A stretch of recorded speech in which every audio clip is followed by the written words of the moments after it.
Dean Davidson, liveweatherblogs.com meteorologist here. Overnight outlook was done. I wanted to get into a little bit of a severe weather 101 here. We're going to go over severe weather 101, different things, CAPE you're going to go into. We're going to go into photographs. We're going to go into all that good stuff, MCS, supercells, how they all form. We can get into that all in different parts of severe weather 101. This is just going to be an overview of what needs to be looked at for severe weather. One thing I found is a good chart and checklist. It's from the Springfield, Missouri Office of Comprehensive Severe Weather Forecast Checklist and Reference Guide. I'm going to link this up so you all can look at this. But it tells you different things. What to look for. 4 types of squall lines. Squall lines are a big thing in the eastern United States, where we get the opportunity of these straight line winds.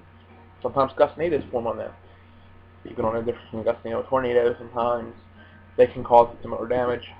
We're going to branch into all that stuff within the next month or so with Severe Weather 101. I just want to go over some basics here, things to look at, different sites. So the site I look at, what might make me look at certain things, what goes on my thinking. I want to go through some of that. And basically, like I said, this is that thing from the St. Louis, Missouri office that I will link up. It's a great thing. Checklists on there too. Definitely look into it. Alright, let's go to the Storm Prediction site. Storm Prediction Center. It's one of my favorite sites to go to. It's a good way of taking a look at some data real quick and all in one spot. So here's a good way to show you. You want to look at the Storm Prediction Center. We're going to forecast tools. It'll be on the left-hand side of the page. Go under the Research tab, Forecast Tools, and click it. You're going to come up with this. We're going to have upper air maps, surf soundings, mesoskip graphics. So we'll go into here and we'll look at first soundings. What are soundings? Basically a profile of the atmosphere. So I'll click on today, and what I was just in is Oklahoma City. This is part of what a sounding looks like, and let me move it over so you can see everything on this left portion. You get this change direction of wind and height, and you get the southwest winds here, and it crosses. So there's some turbulent atmosphere here in the 700 to 850 area. That's good. You get the winds with height changing, increasing. So that's good for severe weather parameters. So there's 2 things right there good for severe weather parameters. We're going to look actually probably into, when we look at this tomorrow night, it'll be much different. It'll be much similar to this, but you're going to, when I look to show you the other parts of it, readings will start coming up, which is down here. Your CAPE values, your LCL, lifting index, that stuff will all show up much better tomorrow night, and I could, I might, when I show my overnight outlook, you'll see that, and I'll show you it. And there's definitely going to be probably some tornadoes in this area, so it will show you that a little bit better. And what will help you is if you go into that chart that that link that I'm going to give you, it'll tell you about these photographs, and the photographs is the thing on right here. And all these lines mean different things. If you can get usually the best thing you want to look for in a supercell thing is a circular pattern. You want that circular pattern to be there. It gives you the best probability for rotating storms, tornadic probability.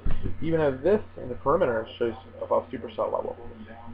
So supercells could form in this atmosphere, and when we get the lift and the energy, you're going to see it happen here. This is Oklahoma City. All right, let's back out, look at upper air. I go to the Mesosphere analysis. That's another good place you can go to get this information.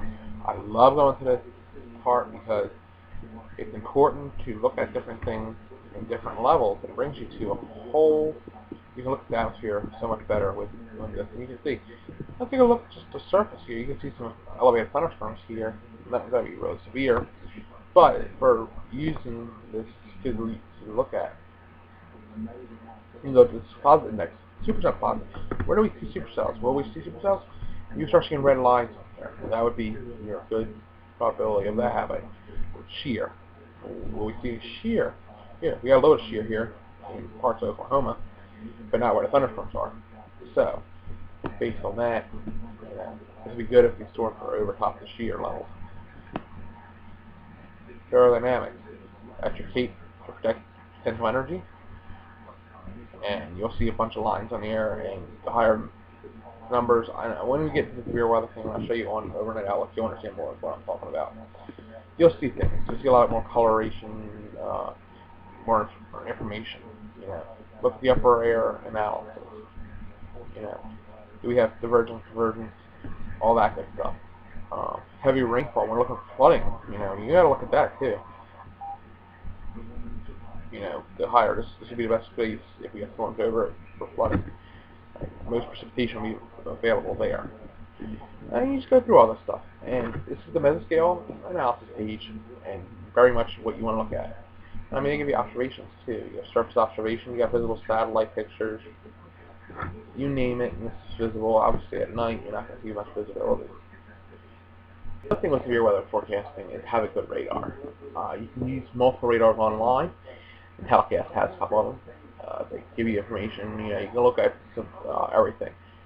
If you're a big weather geek or you're a meteorologist or something of that sort, and you know you're really into weather, I recommend getting yourself a radar program such as GR, Gibson Ridge level radar, and I have that. This is what I'm showing you here. And what it's going to do is going to tell you, you know, it's going to put your storm tracks on it, your hail, your mesocyclones, your tornadic vortex signatures. They'll pop up on here, make it easier for you to understand what's going on with the atmosphere and what may happen. You also have the warnings come over here. It's important to look at and have these tools. I mean, you can go into them and you're going to have storm tracks like that. And it's a thunderstorm and it's picking up a cell, but really it's not too much. You know, the height's only 5,600 feet. I mean, I'm only 3,000 feet from that in my elevation here where I live. Anyways, point is, not it's not a big thing. But when you start getting storms, severe weather, these storm tracks will help out. And you look at different levels. I mean, that's a different level. It's velocity, storm relative velocity, tops. Okay, these storms starting to get a little bit of a popping to them. Tops for thunderstorms. There, VIL is your for your hail. You would want to see that if you're having hailstones. And you know, your rain. When you're looking at flooding situations, it's a good thing to have. How much rain fell. This is a good thing. This is why these programs are out here. Good to use. You'll see me using it a lot in my blogs, especially when we get severe weather. I can show you a lot more. I'm understanding on this. Talking about this, it's just an overview of what we're going to look at in severe weather season. You're going to get more information from me with Severe Weather 101. I want to start with Cape and Shear over the next 2 days. So, with that being said, just an overview of what we're going to look forward to. This is Dean Davis from LiveWeatherBlogs.com, meteorologist. Stay with me for the latest on all the severe weather possibilities. Also, stay with me for the Severe Weather 101 series. I'll be teaching you a lot, and hopefully you'll learn a lot. From LiveWeatherBlogs.com, this is meteorologist Dean Davis. Have a great night.